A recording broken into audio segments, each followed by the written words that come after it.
श्री स्वामी समर्थ. आज संध्याकाळी चुकूनही जेवणात ह्या 3 भाज्या खाऊ नका. तर कोणत्या आहेत त्या भाज्या, काय आहेत नियम, चला तर जाणून घेऊयात.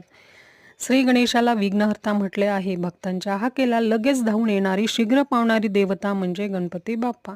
मात्र आपल्या हातून काही नियमांचे पालन झाले नाही तर ते भक्तांना दंडही करतात. संकष्टी चतुर्थीचा उपवास चंद्राची पूजा केल्यानंतर, चंद्राला अर्घ्य दिल्यानंतरच सोडावा.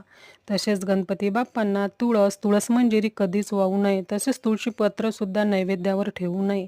गणपती बाप्पांच्या पूजेत तुळस चालत नाही. तुम्ही उपवास करत असाल तर फराळामध्ये सैंधव मीठाचाच वापर करा, काळे मीठ वापरू नका. तसेच सूर्यफूल तेलात, सोयाबीन तेलामध्ये फराळ बनवू नका. शेंगदाणा तेलातच फराळ बनवा. घरात या दिवशी चुकून सुद्धा मांसाहार, अंडी आणू नका. तसेच भोपळा, फणस, बीट, लसूण, कांदा जेवणात वापरू नका.